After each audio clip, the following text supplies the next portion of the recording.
एकांत में रखा हुआ शिवलिंग, एकांत में रखे हुए शिव जी की पूजन 3 चीजें देती है। पहला, हमारी उम्र बढ़ाती है। दूसरा, बड़ी बीमारी शरीर में एकांत का शिवलिंग कभी नहीं आने देता। और तीसरा, हमारे जीवन में कभी वैभव की, सत्ता की और लक्ष्मी की कमी नहीं आने देता। ये एकांतेश्वर। ऐसा क्या है एकादशी में जो इसकी पुण्यता मानी जाए? कौन है ये? जो भगवान नारायण तक एकादशी का व्रत करते हैं। सुभद्रा जी को भगवान जगन्नाथ ने, जगदीश ने एकादशी का व्रत कराया था। बद्रीनारायण भगवान को माता लक्ष्मी ने एकादशी का व्रत कराया था। क्यों?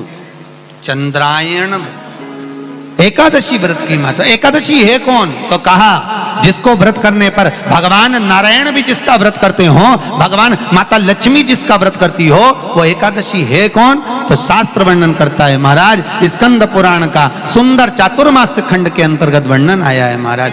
एक बार भगवान विष्णु आनंद में विराजमान थे। पद्मावती और माता लक्ष्मी दोनों उनके पास में विराजी हुई थी। दोनों बैठी।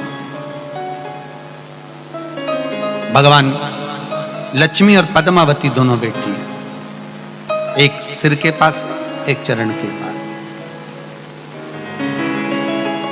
कुछ समय बाद वहीं पर ब्रह्मदेव का आगमन हुआ और ब्रह्मा जी आगमन पाकर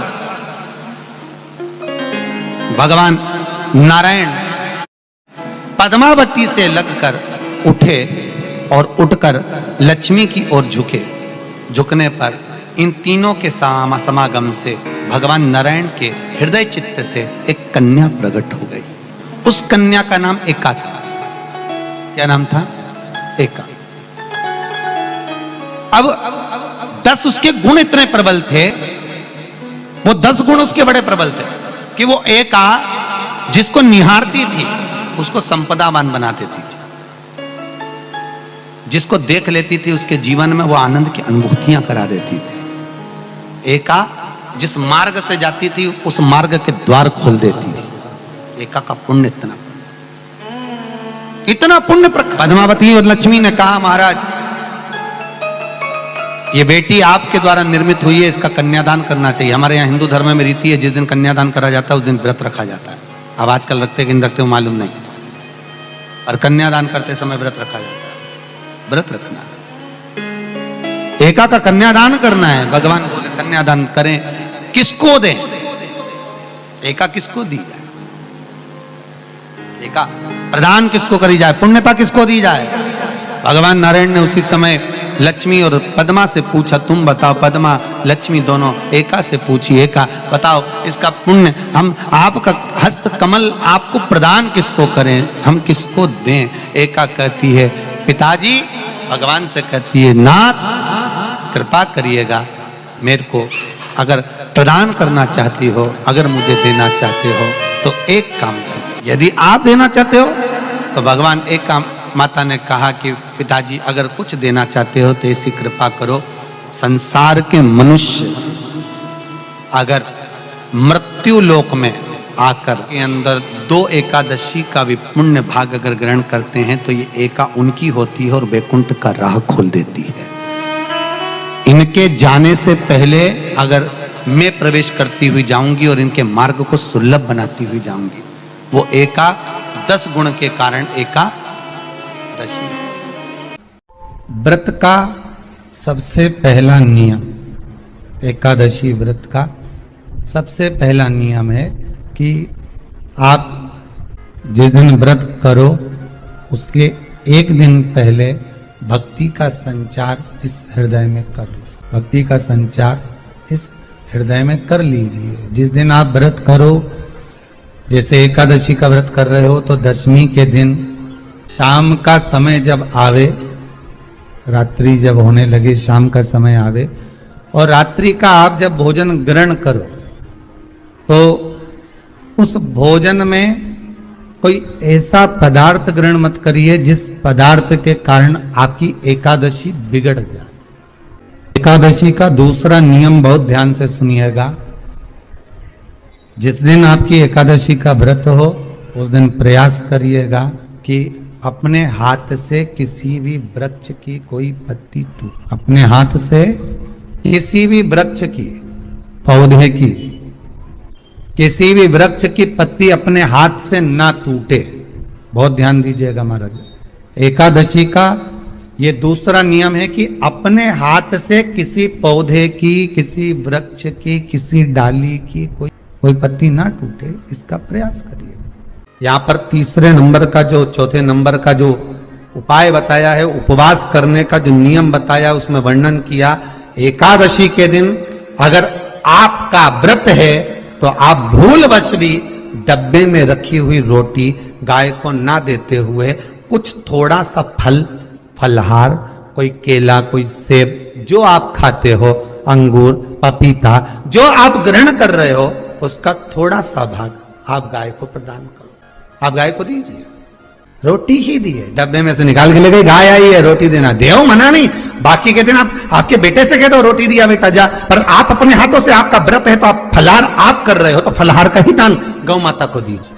पांचवा वर्णन किया चतुर्थ भाव में, बन सके जितना एकादशी के दिन भगवान का ओम नमो भगवते वासुदेवाय का जाप करे, या अपने गुरु मंत्र का स्मरण करे, या जो मंत्र आपके हृदय में समाहित हो, श्री शिवाय नमस्तुभ्यम, ओम नमः शिवाय, राम कृष्ण शिव, जो मन पड़े उसका भजन करे, पर दिल से करे। जितनी देर करते बने उतना देर करो। माला पकड़ने की भी जरूरत नहीं कि माला पकड़ के बैठता हूं तो घटकी जिब्या से जप लो, नहीं जी वही उतना में ही पूरा हो जाए, वही बहुत। महाराज पांचवा नियम कहा, जिस दिन आपका व्रत रहे किसी निंदक से बात ना करें। निंदक जानते हो, भाई दूज के दिन, दिवाली की जो भाई दूज होती है ना, होली दिवाली की जो दूज होती है, उनमें ऐसा गोबर का भाई दूज बनाते हैं और पास में एक चुगलखोर भी बना है, और चुगलखोर के ऊपर ऐसा भाटा धर दे, एक पत्थर। अब तुम्हारे उधर रखे कि नहीं रखे हमें नहीं मालूम रहे हो, जितने आस्था पे सुन रहे हो, पर हमारे इधर तो ऐसा रहता है, गोबर का भाई बहन बनाए और उसकी पूजन करे, उसके पास में गोबर का चुगल चोर भी बनाया, उसके ऊपर बांटा। कथा वर्णन कर रही है, निंदक से बात ना करें।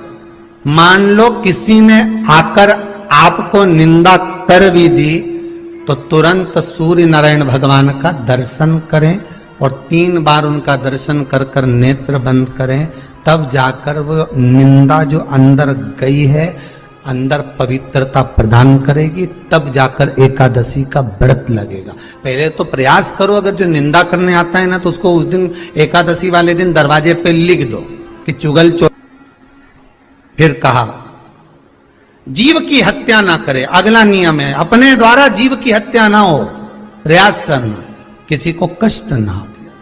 18 नियम में से एक नियम और, प्रयास करिएगा एकादशी जब भी करें तो द्वादशी से जुड़ी हुई करें, दशमी से जुड़ी हुई एकादशी कम करें। जो वैष्णवों की एकादशी कौन सी होती है? जो एकादशी द्वादशी से जुड़ी हो, दशमी से नहीं। दशमी से जुड़ी हुई एकादशी व्रत कहलाती है और द्वादशी से जुड़ी हुई एकादशी पुण्य फल प्रदान कर कर वैष्णवों को भगवान के चरण में छोड़ आती है। इसलिए एकादशी द्वादशी से जुड़ी हुई होना चाहिए, वैष्णव एकादशी। फिर अगला वर्णन किया गया, महाराज शास्त्र कहता है, अगला वर्णन जो किया गया उसमें बताया, प्रयास करें जिस दिन एकादशी हो उस दिन घर में बुआरी झाड़ू आदि जो लगती है वो दूसरा लगा लें। क्यों? उसका वर्णन है, अगर आप बुआरी लगाएंगे, झाड़ू लगाएंगे, पोछा लगाएंगे तो हो सकता है कोई जीव आपके हाथ के द्वारा मर जाए। अब एक बार ये कथा हमने काशी में कह दी थी, क्या करोगे? सारे व्रतों में केवल एक व्रत ऐसा होता है एकादशी का जिसका उद्यापन पहली एकादशी पर भी कर सकते। सारे उद्यापन में केवल एक उद्यापन ऐसा होता है, सारे व्रतों में एक व्रत का उद्यापन ऐसा होता है, वो है एकादशी का। ये जरूरी नहीं कि 26 पूरी होगी तभी तुम करोगे, या तो पहली में कर लो या फिर 26 पूरी हो तब कर।